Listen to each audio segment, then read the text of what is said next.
ঝগড়া, police station, jail এসব করেই সময় কাটাচ্ছিস।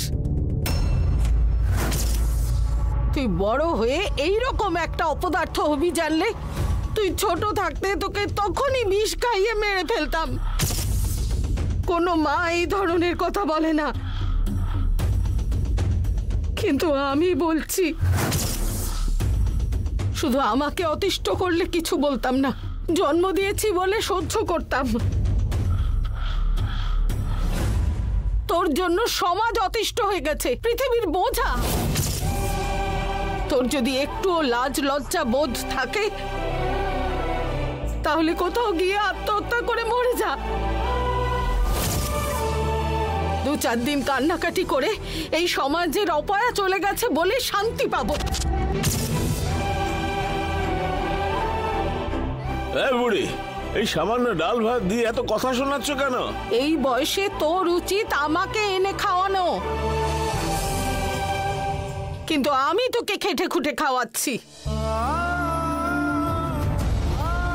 তুইও সেটা খেয়ে যাচ্ছিস।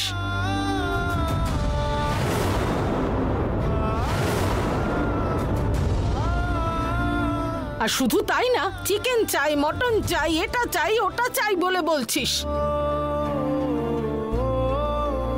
কোনো মা কখনো নিজের ছেলে আগে মরে যাক বলে ভাবে না, কিন্তু কিন্তু তুই আমাকে সেটাই ভাবতে বাধ্য করছিস।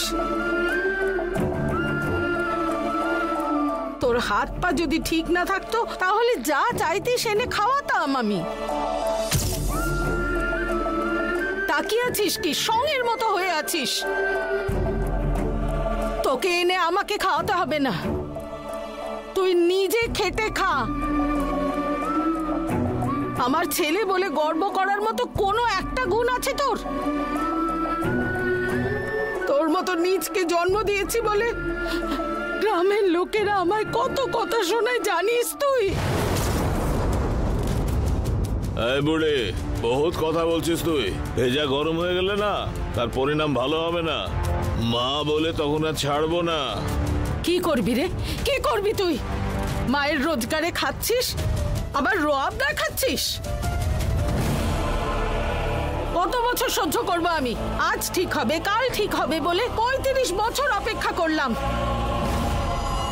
পুরো নষ্ট করে দিলি। কবে তোর সুবুদ্ধি হবে রে? এই বুড়ি, অনেকক্ষণ ধরে তুই বলেই যাচ্ছিস।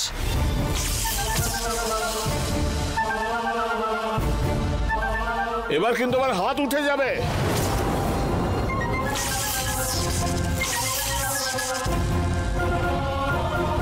মার না, মার না, মার, মেরে ফেল। তোর মতন পাপীকে জন্ম দিয়েছি বলে তুই আমাকে মেরে ফেল। মার না, মার না, মার, মার। এই, ইচ্ছে হলে তুমি নিচে গিয়ে মরো।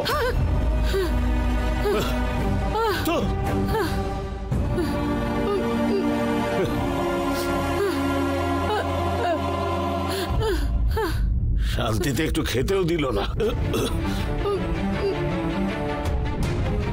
যেখানে যাচ্ছিস যা, যা, সেখানে গিয়ে মর। মরলে আমি একটু শান্তি পাবো।